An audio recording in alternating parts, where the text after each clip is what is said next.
Hey guys, welcome back to my channel. If you're new here, my name is Beth, and for today's video, I am very excited to say that I will be filming another swatch video of the new Natasha Denona I Need a Nude palette. So if you are new to the channel or if you haven't seen videos like this from me before, I like to do both finger and brush swatch videos. And I know because this is a very hot release that this is probably the 20th video that you've seen in your feed about this palette. So as with all of my other videos, I try to think of ways that I can add to the conversation and add value in terms of you watching it. So the way that I think I want to go about this, I do like, by the way, that Natasha Denona has this kind of little tab. It makes it a lot easier to open the packaging. So we'll talk a little bit more in depth about all of that in a moment. But instead of, I guess, how I would normally swatch this palette in terms of either rows or columns, what I want to do instead is really focus on the finishes and the kind of color story that we have here. So in that vein, I'm going to be swatching all of the mattes first, and then I'll go into the metallics. And both the mattes and the metallics are very traditional Natasha Denona formulas. We also have sparkling foiled shades in this palette, and those aren't brand new in this palette. We've seen them, for example, in the Yucca palette, but it is a relatively new formula, so I'll be swatching all of those together. And then we have a couple brand new formulas to this palette. So she has the Wet Effect Sparkling and the Glossy Finish formula. So the palettes do have the shade names on the palette itself, which is always appreciated. And if you're unfamiliar with this midi style, nice big mirror, stays up by itself, magnetic closure. You can also push out the shades if you want to rearrange them. Looks like there's a little bit of a shade remnant on there. And just for reference, these are made in Italy, and there is 16.7 grams of product. So, and that is the finish. It has the same kind of acrylic cover as the Retro Glam. Initially, when I saw the cover, I wasn't totally enamored with it. That's the Retro Glam for comparison, if you were curious. It wasn't my favorite, but I don't hate it. I don't really love it, but there it is. So I do have a tendency to hang on to the exterior cartons for these because they always lay out the formulations. So if I zoom in potentially a little bit more, you can see, for example, we have the CM, which is creamy matte, M is metallic, SF is sparkling foiled, and then we go down to GW, which I believe is the Glossy Wet Effect, and SW is the Sparkling Wet Effect. So if we take another quick look before we get into swatches, I'll just use my little buffer brush here as a guide. So the mattes are pretty obvious. We have Stone, Vague, Silhouette, Fair, Wit, Tender, and Mesh, and I'll give you all the shade descriptions as we go along. And I've kind of grouped them in order of depth and also like the color family that they seem to be in. So as far as the metallics, the only traditional metallics we have are Whisper and Travertine, and then we have 3 sparkling foiled shades. They seem to be the kind of more chunky ones that you see. So we have Muse, Ella, and Filigree. And then this Mia and this Delilah shade are both in the Sparkling Wet Effect formula. So those seem to be possibly thinner, more of a topper shade. And then finally, this Sheen shade is that Glossy Wet Effect. So Delilah, Sheen, and Mia are the brand new formulations. Ella, Muse, and Filigree are the relatively new formulations, and then everything else is pretty traditional when it comes to Natasha Denona at this point. And this palette does have a 24-month shelf life. So I'll just do some quick color family comparisons before we get into swatching. So I showed you the exterior of the Retro Glam. I don't think the interior is going to be anything too similar, but I'll just show you that for comparison. Of course, we have the Glam palette that a lot of people are comparing this to. And admittedly, the black background does kind of change your perception of the shades. If it would be helpful, I'd be willing to depot both of these and put them next to each other. Let me know if you'd be interested in seeing that on Instagram or whatever. But yeah, that is the Glam and that is the new I Need a Nude. I know sometimes it's just helpful to see things in the same lighting. And then the Yucca palette, which is I think the newest MIDI aside from this one. Interesting that she went for this kind of packaging as opposed to this acrylic style that she's used in this I Need a Nude and in the Retro Glam. So in this palette, the sparkling foiled shades, which is really why I purchased this palette to begin with, because it's not my ultimate favorite color story. Plantasia is in that sparkling foiled texture, Como Rabi and Elysian, and then Macchia I'm going with. So I think that's 4 sparkling foiled shades in this palette. So one more than the I Need a Nude, but of course we have those other finishes as well. And interestingly enough, we did have like the cream to powder formulation in this palette. She didn't include any cream to powder formulas in this newest palette, which honestly I'm thankful for because it's not my favorite. Just interesting to note that. And then I will also show you the Biba palette. Oops, it's a little squeaky there.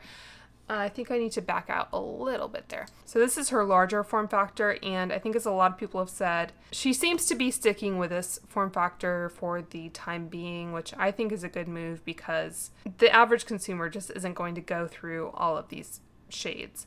And as you can see, this is a lot more matte heavy versus more of the metallics and shimmers in this palette here. So that is the Biba. And the last thing I wanted to note, I guess, before we get into it, is that I did purchase this from Sephora. I was able to use a 20% off friends and family code, which was very much unexpected and appreciated. So yeah, I was able to get a slight discount, but the friends and family sale is over. I think it's also sold out at Sephora. I'll link it down below at Sephora in case it comes back. Also at Ulta if you prefer to shop at Ulta, if you have points or whatnot. But otherwise, if you wanted to purchase from Natasha Denona directly, and you'll get free shipping on this palette through Natasha Denona's website. I also have a 15% off code that you can use to get a little bit of money off, and I'll have that link down below. And all of these palettes, I think regardless of whether you purchase from like Sephora or Natasha Denona, they come in an exterior carton like this. And then there's this kind of corrugated cardboard inside. So they're very securely packaged. And Natasha Denona, for whatever reason, they tend to ship via FedEx bubble mailers, but they have that exterior packaging I just showed you, and then the cardboard inside is very securely wrapped in bubble wrap, so I've never had any issues with that. And they also seem to ship very quickly. So okay, so just a quick word on tools and materials, I guess, before I get into swatching. So I like to kind of use some consistent brushes just to make sure everything is even. And like I said, I do finger and brush swatches. So for the mattes, I like to use the Refer number 2. It's a little natural hair shader, and as you can see, I have a few of these just in case there's any super dramatic shades that stain or whatever. But in between swatches, I do have my Sigma color switch that I will use to clean off the pigment. For the metallics, I have a couple of these Refer 21 brushes. I could probably stand to get a few more of these, honestly. And I know they are currently running, I think, a buy one, get one sale for the summer. I'm not sure exactly when that ends. But this is a natural and synthetic blend. It's very similar to the MAC 242. This was very similar to the MAC 239 for reference, although MAC is now entirely synthetic. So those are the kind of go-to tools I like to use. I also pulled out this Refer 28, which is usually what I reach for to apply shimmers and metallics on the lid. So I just pulled it out in case I wanted to try that out as well. And of course, we'll have the finger swatches to see how that would look built up. And then I also have my MAC Fix Plus here, which I like to use on the shimmer shades just to see how that affects the performance. Okay, so we're starting with the matte shades, as I said, and I think it will be pretty obvious which shade I am starting with. So if we take a closer look at the shades in this palette, there's a couple of, I guess, distinct color families here. People have kind of gone back and forth about whether this is a cool tone palette or a neutral palette, but just looking at the way that the shades are described. So we have Fair, which is a matte, light, misty rose. Mesh, down below it, is a matte, light, dusty rose. Wit, over here, is a matte, light, warm rose. And then Vague up here is a matte, medium, warm, dusty rose. So these two colors here, I think, obviously kind of stand out, but it's interesting that she's described both of these shades as being in that kind of rose family as well. So we'll start off with swatching those. So again, Fair is a matte, light, misty rose. It's going to focus. Mesh is a matte, light, dusty rose. Wit is a matte, light, warm rose. And Vague is a matte, medium, warm, dusty rose. And you saw some of that pigment just fall off my finger, except it's out of frame. Yeah, so a little bit fell off there if you can see it. I don't get too bent out of shape about that because with finger swatches, I'm just trying to build up the pigment so you can see as true a reflection of the color as possible. And I have started to just do unprimed arms, so this is just bare skin. And Fair is probably going to blend into my skin tone here. Well, it still stands out a fair bit. And I'm just leaving a space. Mesh will be a great transition shade for me. So those are those two kind of more obviously rosy tones. And then going back and looking at the kind of more taupey or brown shades. So we have Stone is a matte, light, medium warm taupe. Tender is a matte, medium taupe. So these are going to be kind of leaning more into that gray color family than the other ones I swatched. And then Silhouette is a matte coffee bean brown. So that's just your darker brown in the palette. So we have Stone, not too dissimilar from Mesh, and Tender, and Silhouette. So those are going to be your more kind of cool toned matte shades in the palette.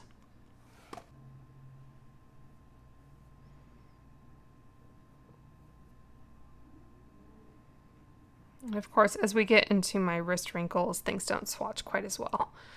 But yeah, that is a look at all of the mattes with the finger swatches. And I think on the finger swatches here, you can definitely tell those two that looked kind of similar in the pan, there's a definite difference. Hopefully it's picking up. This one is rosier and that one is a little bit more cool toned. I think you could certainly make an argument that both of those weren't required in a 15 pan palette, but here we are.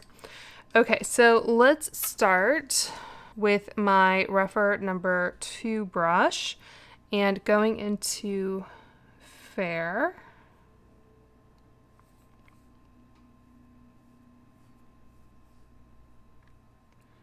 There is a bit of kick up in the pan.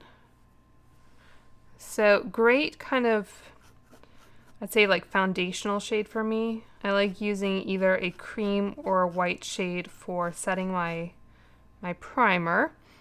And then going into Mesh underneath it.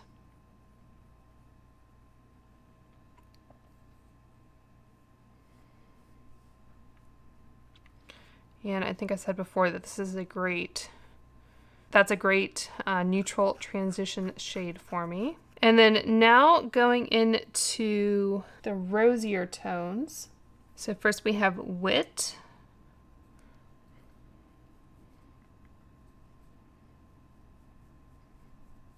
And Vague.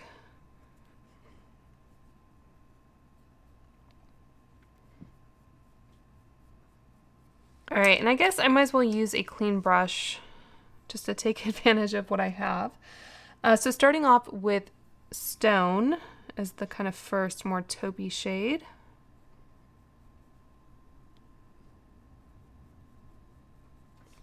And I don't know if you can tell, there's almost a slight sheen to the mattes, which in my opinion helps them blend better on the skin.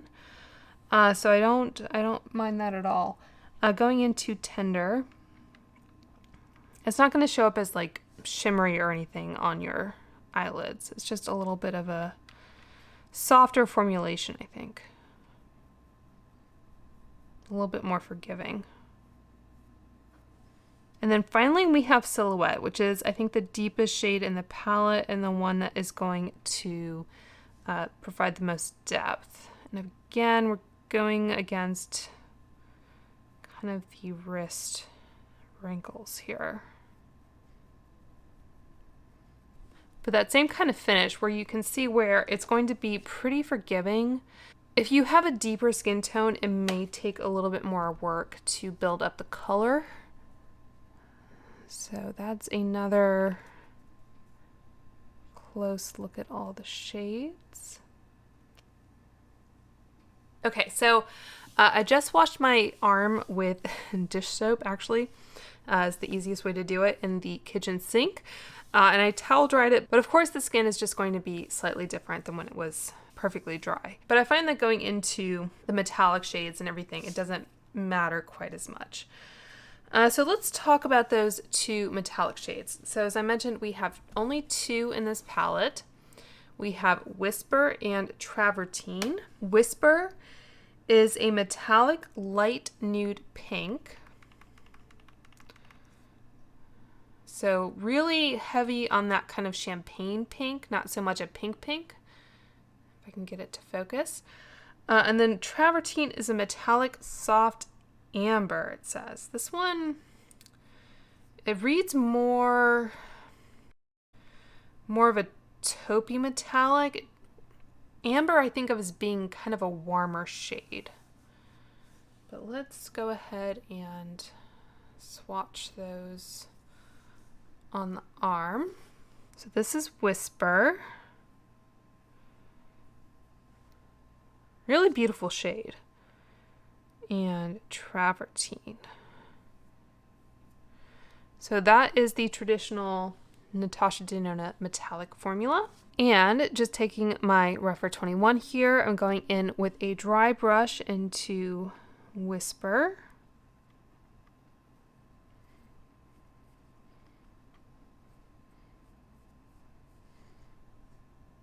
And then also a dry brush into Travertine.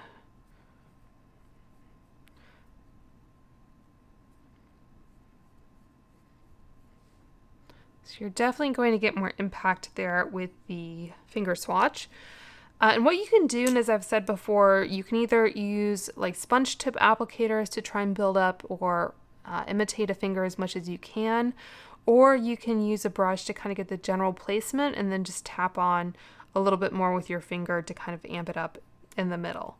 But using a different Refer 21, I think what I want to try to do is pick up pigment and then spray it. Sometimes I spray the brush and then go into the shadow, but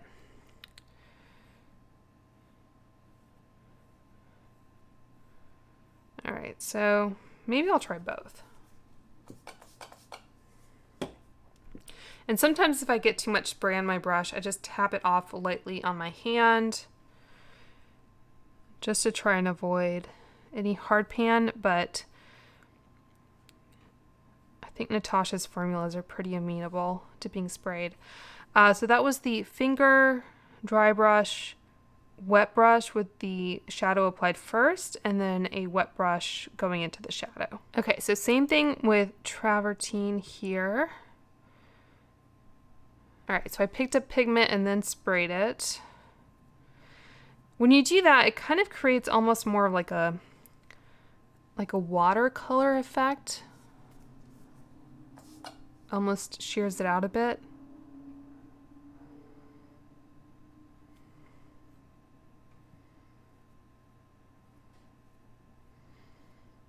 Okay, so same thing on this side. We have the finger, dry brush, wet brush, pigment applied first, and pigment applied after being sprayed. So those are the shades Whisper and Travertine, both really beautiful wearable shades. But again, that is Natasha Denona's typical metallic formula. All right, so I think I went to wash my arm off and I forgot to hit record again.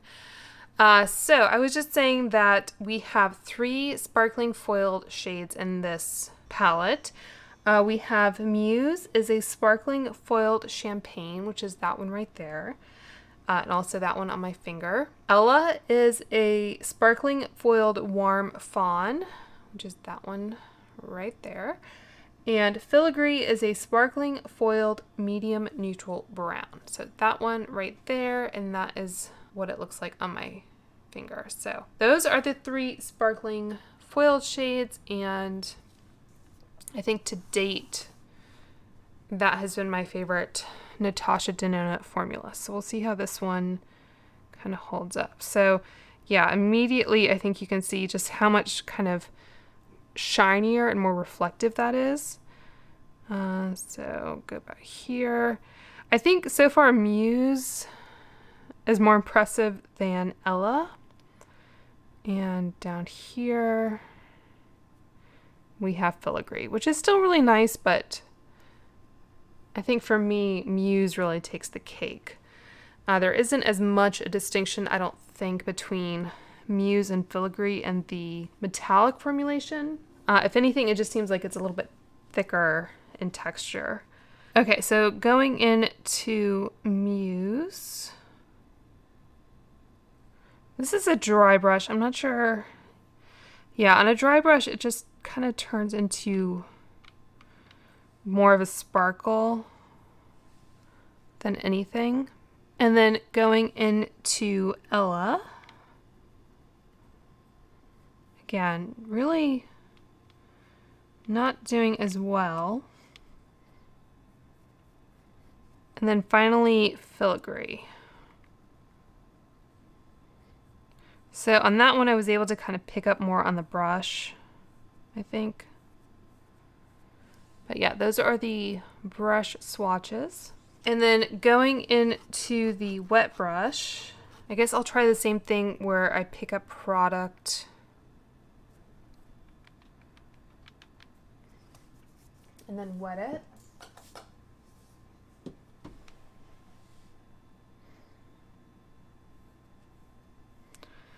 Yeah, still not doing the most.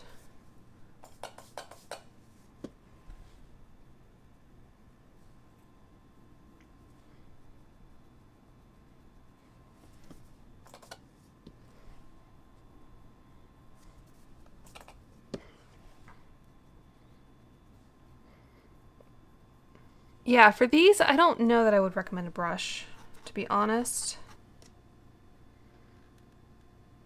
That one, for some reason, the Filigree shade, I'm able to pick up more product.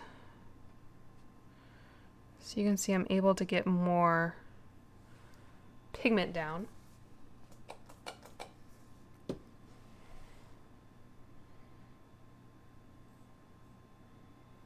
And that's if I sprayed it first and then go in. And then, you know, you do run the risk of having these kind of little chunks in there. I just want to quickly compare. So this is my Refer, that's not it. This is my Refer 28. And I've found, I guess, better luck with this brush sometimes than the other one I showed you, the Refer 21. So you can tell there that it's just able to pick up product a little bit better than like the 21. So maybe I just need to invest in more of those brushes. And if I spray it, I think this brush is meant to be, you can see how flaky that got. I think they say that this brush here is kind of a hybrid between some of their brushes. I don't know that wetting it really did any better.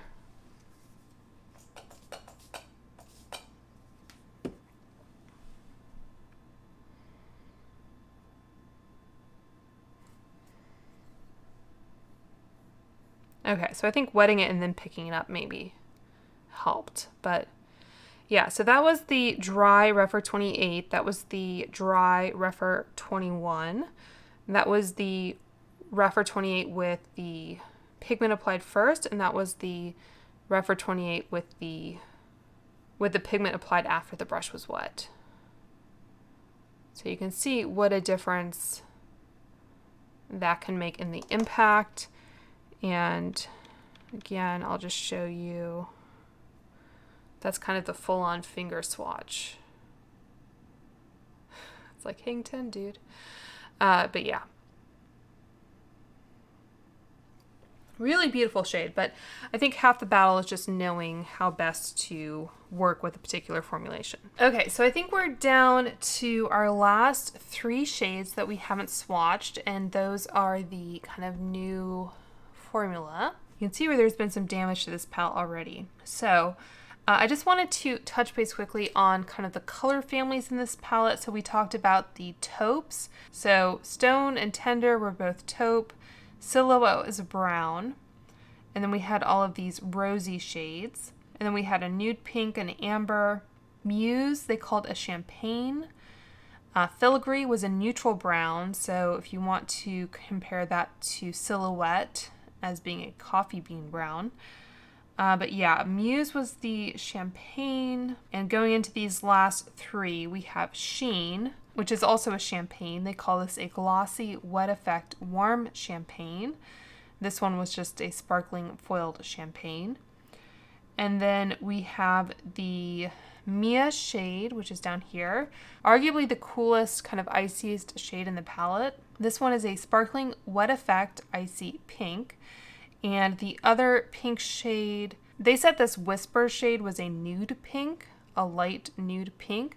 But I think there's quite a difference in the pink between those two. And then Delilah is the sparkling wet effect silver brown. So we had the coffee bean brown and the medium neutral brown. So I'm just going to brush away that little pigment there because I don't want it to get in the way. I tried to show you how the palette looks after I'm done swatching it so you can kind of get a sense of how it might look after a few uses anyway. Okay, so the 2 sparkling wet effects, I think they describe both formulations as having an ethereal touch of glistening sparkle. So we have Mia. Yeah, much, I think, thinner than that sparkling foiled formula. Delilah. So these are both the same. And Sheen, which is right here. So to me, they're almost kind of a cross between the metallic and the sparkling foiled formulas. So let's see how these look. I think you can tell they're going to be kind of thinner in texture.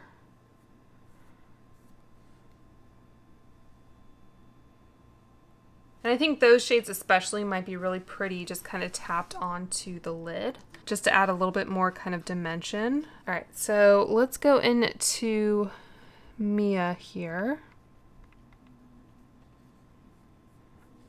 I think I was able to pick up a decent amount for how thin that formula is. And then of course, Delilah. Anyone else have that song stuck in their head? Hey there, Delilah, what's it like in New York City? Yeah, so the brush is actually able to do a decent job. Dry brush. And finally we have Sheen, which to me is reading a little bit more on the peachy side. I'll try to put some kind of side-by-side compilation at the end so you can really kind of compare how they look. Okay, so those were all the dry swatches. And for this one, going into Mia, again, you can see I was able to pick up a decent amount, which is surprising to me, actually. I thought this was going to be a little bit harder to work with, just being more of a topper formula.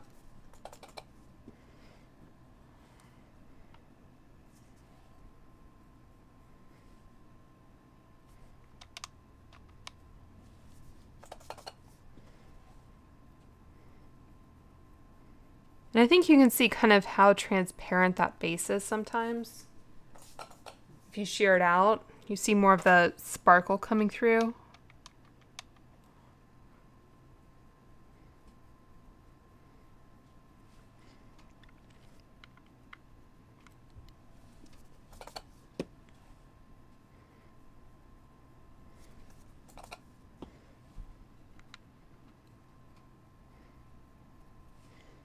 All right, so one more quick look at these. So we have the Mia shade with the finger dry brush and then the 2 wet brush. Delilah finger dry brush, 2 wet brushes. And then Sheen finger dry brush, 2 wet brushes.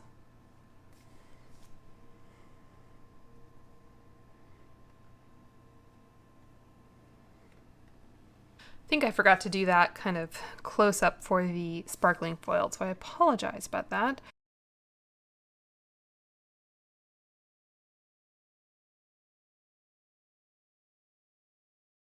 But let's just go ahead and swatch Sheen and Muse next to each other, just to kind of illustrate the difference in the formula. So Sheen, you're going to see is much thinner texture-wise, and Muse on this finger is that sparkling foiled formula.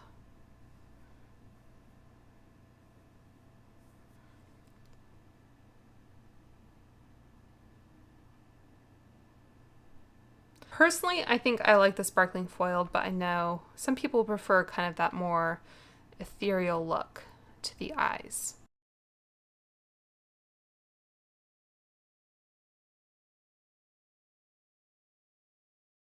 All right, so that is a look at the palette after I've swatched it. You can see some of the shades look a little bit more intact than others, but that's fine, to be expected. So I hope you guys enjoyed this kind of approach to swatching this palette and found it helpful. Let me know if you have any questions or requests when it comes to comparison swatches from either other Natasha Denona palettes or potentially other palettes you think might be similar to it.